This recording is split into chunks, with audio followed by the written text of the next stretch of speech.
Hello ಸ್ನೇಹಿತರೆ, welcome back to ಭವಿಷ್ಯ blog. Friends, ಇವತ್ತು ನಾನು ಹೋಳಿಗೆ ಅಂದರೆ ಬೇಳೆ ಒಬ್ಬಟ್ಟು ಮಾಡುವುದು ಹೇಗೆ ಸುಲಭ ರೀತಿಯಲ್ಲಿ ತೋರಿಸ್ಕೊಡ್ತಾ ಇದ್ದೀನಿ. ಬನ್ನಿ ನೋಡಿ. ಮೊದಲಿಗೆ ಬೇಕಾಗುವ ಸಾಮಗ್ರಿಗಳು 1.5 ಕಪ್ಪಷ್ಟು ತೊಗರಿಬೇಳೆ, ತೋರ್ ದಾಲ್ ನಾನು 1.5 ಕಪ್ಪಷ್ಟು ತೊಗೊಂಡಿದ್ದೀನಿ. ಅದೇ ಸೇಮ್ ಪ್ರಮಾಣದಲ್ಲಿ ಬೆಲ್ಲ, ಜಾಗರಿ ಕೂಡ ತಗೋಬೇಕು. ಹಾಗೆ ನಾನು ನೆಕ್ಸ್ಟು 1 ಕಪ್ಪಷ್ಟು ಮೈದಾ ಹಿಟ್ಟು, ಹಾಗೆ ಚಿರೋಟಿ ರವೆ 1/2 ಕಪ್ ಇದ್ದರೆ ಸಾಕು.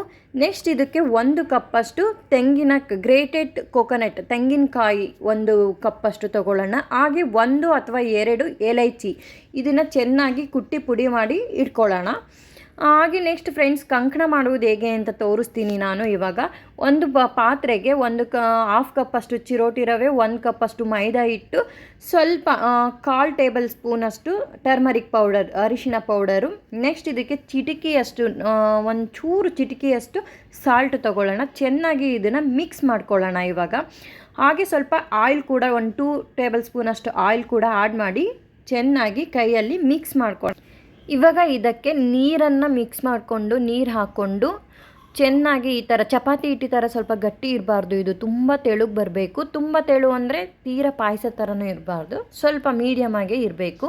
ಇದಕ್ಕೆ ಆಯಿಲ್ ಕೂಡ ಆ್ಯಡ್ ಮಾಡಿಕೊಂಡು ಕೊನೆಯಲ್ಲಿ ನಾನು ಆಯಿಲ್ನ ಕವರ್ ಮಾಡಿ, ಸ್ವಲ್ಪ ಜಾಸ್ತಿನೇ ಆಯಿಲ್ ಇಡಿ, ಯಾಕಂದರೆ ಕೈಗೆ ಅಂಟ್ಕೋಬಾರ್ದು, ಆ ಥರ ಇರಬೇಕು.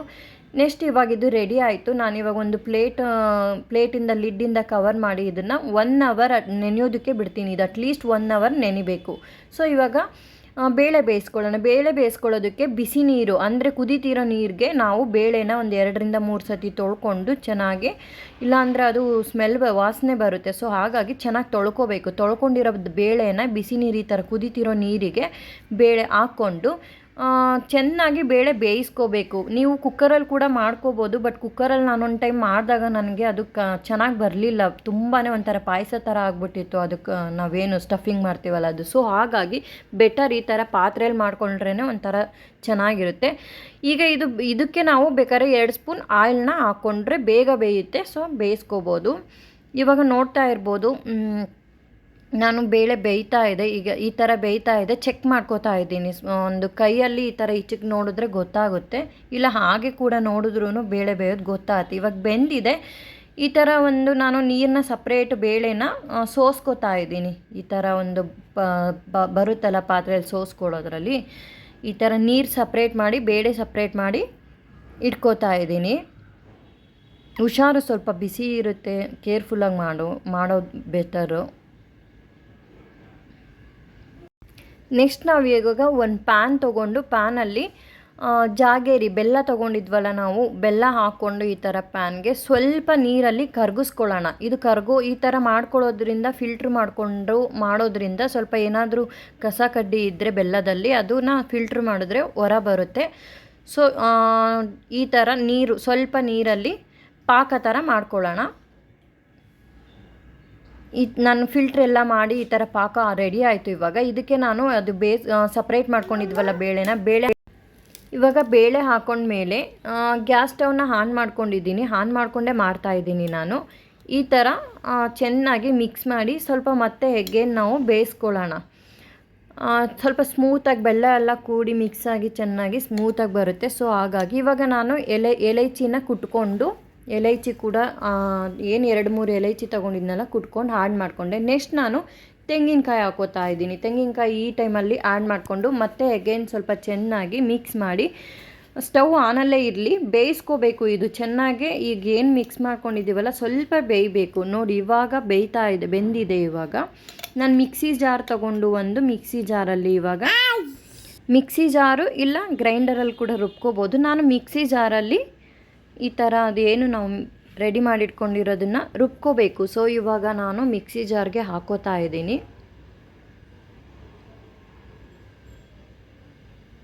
ತುಂಬ ಪೂರ್ತಿ ಹಾಕಿ ರುಬ್ಬಿದ್ರೆ ಬೇಗ ನುಣ್ಣಗಾಗಲ್ಲ. ನೋಡಿ ಇವಾಗ ಗ್ರೈಂಡ್ ಮಾಡಿಕೊಂಡು ಸ್ಟಫಿಂಗ್ ಏನು ನಮ್ಮದು ಬೇಳೆದು ಸ್ಟಫಿಂಗು ರೆಡಿ ಆಯಿತು. ಇವಾಗ ತುಂಬ ಸ್ಮೂತಾಗಿ ನುಣ್ಣಗೆ ರುಬ್ಕೋಬೇಕು. ಸ್ವಲ್ಪ ಬೇಳೆ ಥರ ಇದ್ದರೆ ತೊಟ್ಟಬೇಕಾದ್ರೆ ಇವಾಗ ನಮ್ಮದು ಬೇಳೆ ಏನು ಸ್ಟಫಿಂಗ್ ನಾವು ಹೋಳಿಗೆ ತೊಟ್ಟೋದಕ್ಕೆ ಒಳಗೆ ಹೂರ್ಣ ಅಂತೀವಿ ಇದನ್ನು ಕನ್ನಡದಲ್ಲಿ, ಹೂರ್ಣ ಈಗ ರೆಡಿ ಆಯಿತು. ನೆಕ್ಸ್ಟ್ ಇವಾಗ ನಾನು ಒಂದು ಬೇಕಿಂಗ್ ಶೀಟ್ ಬರುತ್ತಲ್ಲ, ಆ ಬೇಕಿಂಗ್ ಪೇಪರು ಅದನ್ನು ತೊಗೊಂಡು ಅದ್ರ ಮೇಲೆ ಸ್ವಲ್ಪ ಎಣ್ಣೆ ಹಾಕ್ಕೊಂಡು ಸ್ಟಿಕ್ಕಿ ಆಗಬಾರ್ದು ಅಂತ ಸ್ವಲ್ಪ ಕಂಕಣ ತಗೋತಾ ಇದ್ದೀನಿ. ನೀವು ಎಷ್ಟು ಅಗಲವಾಗಿ ಮಾಡ್ಕೋತೀರಾ ಅಷ್ಟು ನಿಮಗೆ ನೋಡಿ ತಗೊಳ್ಳಿ ಕಂಕಣನ. ಸೊ ನಾನು ಈ ಥರ ಕಂಕಣ ಕೈಯಲ್ಲಿ ತಗೊಂಡು ಮೊದಲಿಗೆ ಕಂಕಣನ ಒಂದು ಸ್ವಲ್ಪ ಪೂರಿಯಷ್ಟು ದೊಡ್ಡದಾಗೆ ಕಂಕಣನ ಸ್ಪ್ರೆಡ್ ಮಾಡ್ಕೋತೀನಿ, ತಟ್ಕೋತೀನಿ. ಈಗ ಇದ್ರ ಒಳಗೆ ನಾನು ಸ್ಟಫಿಂಗ್ ಇರುತ್ತಲ್ಲ, ಬೇಳೆದು ಸ್ಟಫಿಂಗು, ಅದನ್ನು ಕೂಡ ಒಂದು ಕೈಯಲ್ಲಿ ಒಂದು ಉಂಡೆ ಅಷ್ಟು ತಗೊಂಡು ಈ ಥರ ಸ್ಮೂತಾಗಿ ಉಂಡೆ ಕಟ್ಟಿ ಅದರೊಳಗೆ ಇಟ್ಟು ಮೇಲೆ ಆ ಕಂಕಣನ ಕವರ್ ಮಾಡ್ಕೋತೀನಿ. ಚಿರೋಟಿ ರವೆ ಹಾಕಿದ್ರೋದ್ರಿಂದ ಕ್ರಿಸ್ಪಿಯಾಗಿ ಬರುತ್ತೆ. ಸೊ ಹಾಗಾಗಿ ಚಿರೋಟಿ ರವೆ ಹಾಕ್ಕೊಂಡ್ರೇ ಒಂದು ಸ್ವಲ್ಪ ತುಂಬ ಚೆನ್ನಾಗಿರುತ್ತೆ, ಜಿಗಿಯಾಗಿ ಬರೋದಿಲ್ಲ. ಇವಾಗ ನಾವು ಒಬ್ಬಿಟ್ಟನ್ನು ತಟ್ಕೊಳ್ಳೋಕ್ಕೆ ಸ್ಟಾರ್ಟ್ ಮಾಡೋಣ.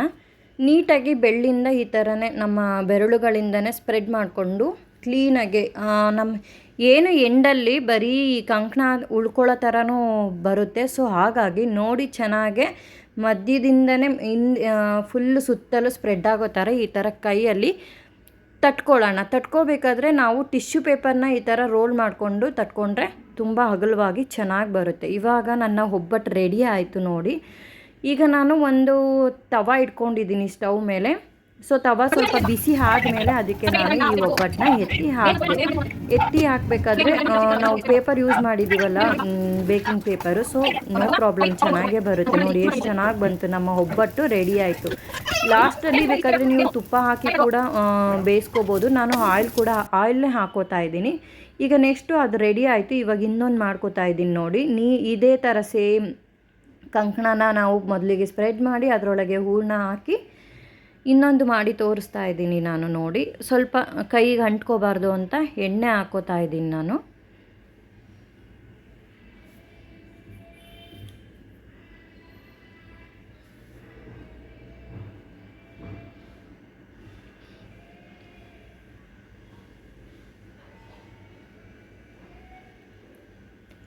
ಎಲ್ಲೂ ಕೂಡ ಏನೂ ಆಗದೆ ಎಷ್ಟು ಚೆನ್ನಾಗಿ ನೀಟಾಗಿ ಬರ್ತಾ ಇದೆ ನೋಡಿ ಅಲ್ವಾ. ಸ್ವಲ್ಪ ಕೂಡ ಹರಿತಾ ಇಲ್ಲ, ನೋಡ್ಬೋದು. ಚಿರೋಟಿ ರವೆನ 1 ಬೌಲ್ ತೊಗೊಂಡ್ರೆ 1.5 ಬೌಲು ಮೈದಾ ಹಿಟ್ಟು, ಆ ಥರ ಸ್ವಲ್ಪ ಮೈದಾ ಹಿಟ್ಟಿಗಿಂತ ಚಿರೋಟಿ ರವೆ ಸ್ವಲ್ಪ ಕಮ್ಮಿ ಇರಬೇಕು, ಆವಾಗಲೇ ಚೆನ್ನಾಗಿ ಬರೋದಿಲ್ಲ ಅಂದರೆ ಹರಿದೋಗ್ಬಿಡುತ್ತೆ. ಸೊ ನೋಡಿಕೊಂಡು ಕ್ವಾಂಟಿಟಿ. ಇವಾಗ ನಾನು ಇನ್ನೊಂದು ಕೂಡ ಒಬ್ಬಟ್ಟು ಮಾಡಿ ಹಾಕಿ ತೋರಿಸ್ತಾ ಇದ್ದೀನಿ ನೋಡಿ. ಇದನ್ನು ಇವಾಗ ರೆಡಿ ಆಯಿತು ಒಬ್ಬಟ್ಟು. ಫೈನಲಿ ತುಪ್ಪ ಅಥವಾ ತೆಂಗಿನಕಾಯಿ ಹಾಲು ಬರುತ್ತಲ್ಲ, ಸರ್ವ್ ಮಾಡಿದ್ರೆ ನಮ್ಮ ಒಬ್ಬಟ್ಟು ಇವಾಗ ನಾನು ಒಬ್ಬಟ್ಟು ಸಾಂಬಾರು ಅಂದರೆ ರಸಮ್ ಟೈಪ್ ಹೇಗೆ ಮಾಡೋದು ಅಂತ ತೋರಿಸ್ತೀನಿ. ಏನು ಬೇಳೆ ಕಟ್ಟಿರುತ್ತಲ್ಲ, ಆ ಕಟ್ಟಿಗೆ ಬೇಳೆ ಬೇಯಿಸ್ಕೊಂಡಿರೋ ನೀರಿಗೆ ನಾನು ಸ್ವಲ್ಪ ಕೊತ್ತಂಬರಿ ಸೊಪ್ಪು, ಕರ್ಬೇವಿನ ಸೊಪ್ಪು ಚಾಪ್ ಮಾಡಿ ಆಡ್ ಮಾಡ್ಕೊಂಡಿದ್ದೀನಿ. ಹಾಗೆ ನಾನು ನೆಕ್ಸ್ಟು ಹೂರಣ ಹಾಕ್ಕೊಳ್ತಾ ಇದ್ದೀನಿ. ಸ್ವಲ್ಪ ಹೂರಣ ಹಾಕ್ಕೊಂಡು ಚೆನ್ನಾಗಿ ಮಿಕ್ಸ್ ಮಾಡ್ಕೊಳ್ಳೋಣ. ನೆಕ್ಸ್ಟು ಬೆಳ್ಳುಳ್ಳಿ ತೊಗೊಳ್ಳೋಣ ಸ್ವಲ್ಪ ಕುಟಾಣಿಗೆ, ಹಾಗೆ ಜೀರಿಗೆ, ಕರಿಮೆಣಸು, ಈ ಮೂರನ್ನು ಚೆನ್ನಾಗಿ ಕುಟ್ಕೊಳ್ಳೋಣ. ಈ ಕುಟ್ಕೊಂಡು ಮಾಡಿದ್ರೇ ಚೆನ್ನಾಗಿರೋದು, ಮಿಕ್ಸಿಗೆಲ್ಲ ಹಾಕಿದ್ ಮಾಡಿದ್ರೆ ಚೆನ್ನಾಗಿ ಬರೋಲ್ಲ. ನೆಕ್ಸ್ಟ್ ಇದನ್ನು ನಾನು ಬೇಯಿಸ್ಕೊತಾ ಇದ್ದೀನಲ್ಲ ಅದಕ್ಕೆ ಆ್ಯಡ್ ಮಾಡಿಕೊಂಡೆ. ನೆಕ್ಸ್ಟು ಹುಣಸೆ ರಸ ಕೂಡ ಸ್ವಲ್ಪ ತೊಗೊಂಡು ಟರ್ಮರಿನ್ ತೊಗೊಂಡು ಇದಕ್ಕೆ ಆ್ಯಡ್ ಮಾಡಿ ಸ್ವಲ್ಪ ಚಿಲ್ಲಿ ಪೌಡರು, ಒಣಮೆಣಸು ಪುಡಿ ಅಂತೀವಲ್ಲ ಅದನ್ನು 1 ಸ್ಪೂನಷ್ಟು ಸ್ವಲ್ಪ ರಸಮ್ ಪೌಡ್ರು ಆ್ಯಡ್ ಮಾಡಿಕೊಂಡ್ರೆ ನಮ್ಮ ಸಾರು ರೆಡಿ ಆಗ್ತಾಯಿದೆ. ಲಾಸ್ಟಿಗೆ ನಾವು ತುಪ್ಪದಲ್ಲಿ ಇದನ್ನು ಒಗ್ಗರಣೆ ಕೊಟ್ಕೊಳ್ಳೋಣ. ತುಪ್ಪದಲ್ಲಿ ಒಗ್ಗರಣೆ ಕೊಟ್ರೆ ಚೆಂದ. ಸ್ವಲ್ಪ ಬೇಕಾಗೋಷ್ಟು ಸಾಲ್ಟ್ ಹಾಕ್ಕೊಂಡೆ. ಇವಾಗ ನಾನು ತುಪ್ಪದಲ್ಲಿ ಒಗ್ಗರಣೆ ಕೊಟ್ಕೋತಾ ಇದ್ದೀನಿ. ತುಪ್ಪ ಒಂದು ಸ್ವಲ್ಪ ಹಾಕ್ಕೊಂಡು ಇದಕ್ಕೆ ಸಾಸಿವೆ ಸ್ವಲ್ಪ, ಜೀರಿಗೆ ಸ್ವಲ್ಪ, ಹಾಗೆಯೇ ಕರಿಬೇವಿನ ಸೊಪ್ಪು,